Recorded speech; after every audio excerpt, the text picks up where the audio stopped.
Welcome to France 2022, the campaign. It is our daily show covering the presidential race and only 4 days to go before round one. So on the menu tonight, the far-left leader Jean-Luc Mélenchon wants to channel angry voters, while Marine Le Pen is urging everyone to be protected by her, and Maverick Jean Lassalle campaigns in favor of a blank vote. Shirley Sitban has the story. Jean-Luc Mélenchon has already made a breakthrough in polls. He has now multiplied himself. The far-left candidate and his trademark holograms held rallies in 12 cities, with a special message aiming those planning to vote for Marine Le Pen, his main rival. Écoutez vous autres, les fâchés qui n'êtes pas fachos. À la fin, où ça vous mène cette histoire d'essayer de porter cette femme au pouvoir?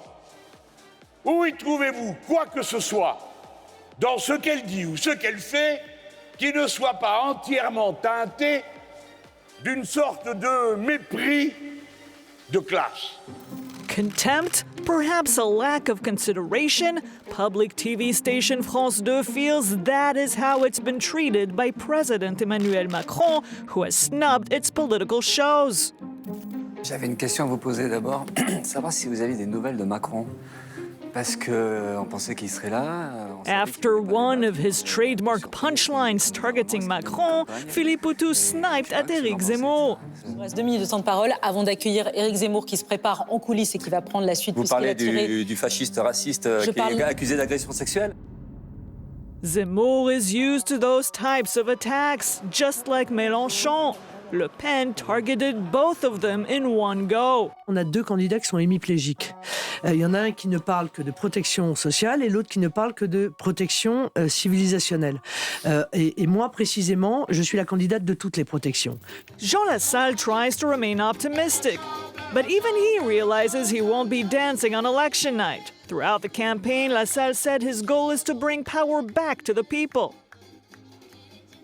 Et la meilleure manière de le faire, c'est de comptabiliser complètement et de tenir compte absolument du vote blanc.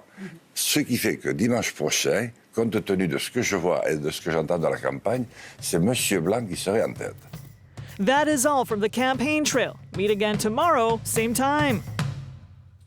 Okay, a wrap there of the day. Well, one issue that won't go away is the controversy surrounding the use of American management consultancy firms by the Macron administration, in particular McKinsey, Mark. Yes, absolutely. Today, the National Financial Prosecutor's Office announced that it had opened a preliminary probe into potential tax fraud by McKinsey.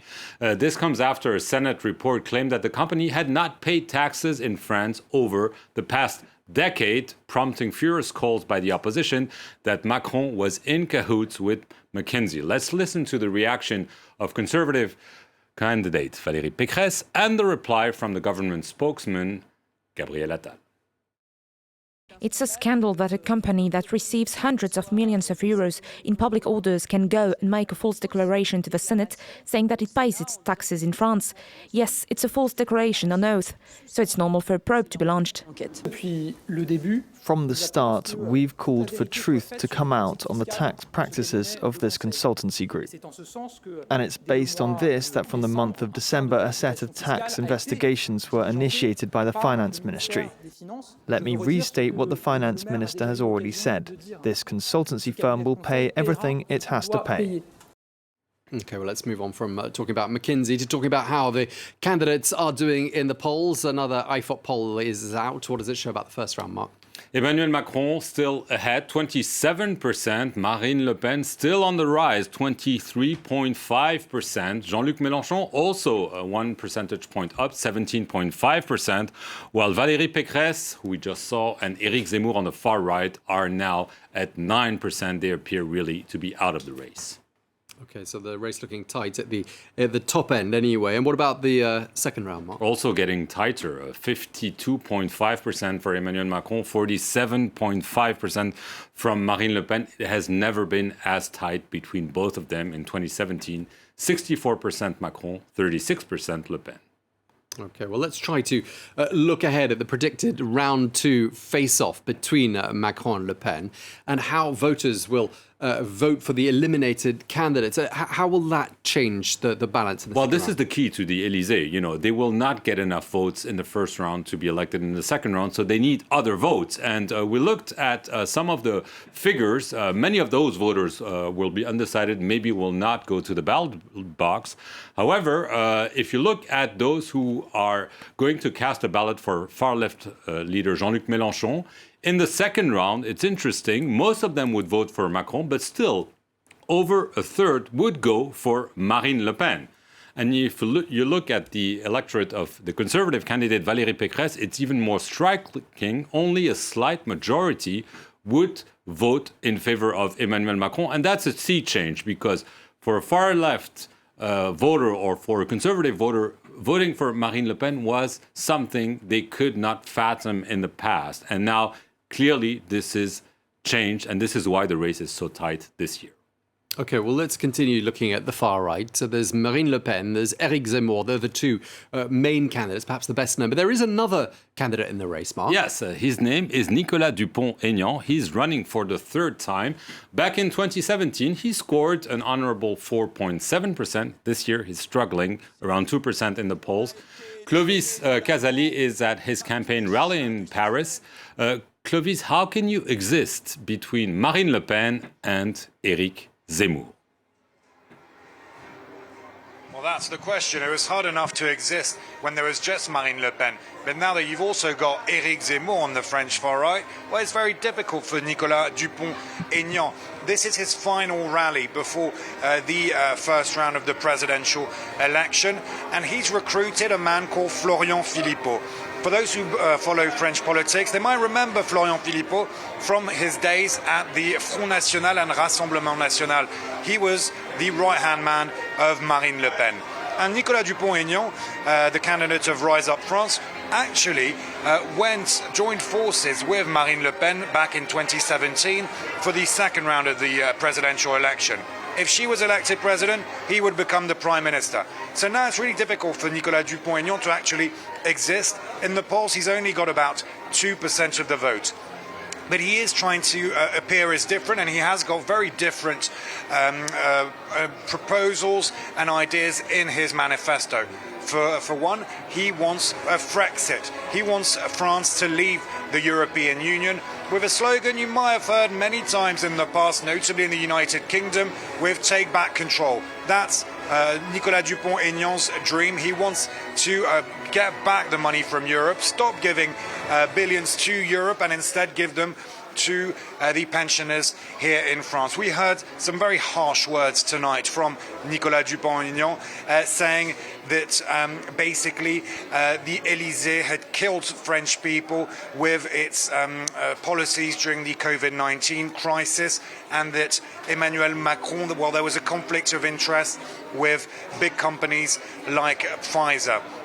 Nicolas Dupont-Aignan said France needed to clean up the whole of the political scene and clean up the Élysée Palace. Earlier, I spoke to some of the Nicolas Dupont-Aignan supporters and asked them, why are you choosing Dupont-Aignan and not Éric Zemmour or Marine Le Pen? Take a listen. Je ne trouve pas qu'il y ait vraiment de programme identique. Je pense que Marine Le Pen comme M. Zemmour ont copié le programme de Nicolas Dupont-Aignan. Donc ce n'est pas lui qui s'est adapté à leur programme, ce sont les autres qui ont pris les meilleures choses du programme. Regardez le programme de Mme Le Pen et le programme de Dupont-Aignan, il n'y a pas de similitude. Pour le pass vaccinal, qu'est-ce qu'elle fera? On n'en sait rien. Elle ne veut plus sortir de l'Europe. Okay, good to get the voices of some voters there. Thank you very much indeed to you, Clovis Casali in central Paris. Thank you very much indeed. I'm here in the studio by France 24. We're joined by France 24 reporter Claire Paccalin. Welcome to you. Thank you. Claire, healthcare is an issue where there seems to be some consensus. It doesn't happen that often among the candidates. Yeah, for once, we have the candidates actually agreeing on a few things, which is nice. When it comes to healthcare, I mean, it would be politically disastrous for a candidate to come out and say they want to take money away from the public healthcare system. And that's interesting because in previous elections, particularly on the right, there was a lot of talk about France's healthcare system being too wasteful, inefficient, and need to cut back, reduce the size of it. This time, of course, We've had COVID-19, we've had this big pandemic, and that really exposed a lot of problems in the healthcare system. Personnel who were overworked, bad working conditions, exhaustion among some of the nurses and health assistants and doctors. So now we do finally have some kind of consensus with the candidates not daring to say that they wouldn't recruit any more health assistants or nurses. On the contrary, all the candidates are saying that they want to recruit more staff for hospitals. Okay, just tell us a little bit more about some of the messages coming from the candidates. So what's interesting is that while they all agree that there needs to be more nurses and health assistants in hospitals, the numbers differ widely. We have Valérie Pécresse, the right-wing candidate. She's saying, well, she promises if she were to be elected, 25,000 new nurses and health assistants. If we go slightly more into the centre, then we're going to have Macron saying 50,000 if he were to get another 5 years in power. And then we go Yannick Jadot, he's the Green, Jean-Luc Mélenchon, far left, Fabienne Roussel, communist. They are saying 100,000 nurses and health assistants are needed. And then we go all the way over to Philippe Poutou, the Trotskyist, and he's saying 200,000 new nurses and health assistants are needed. So they do agree on the general principle, but obviously not on the numbers.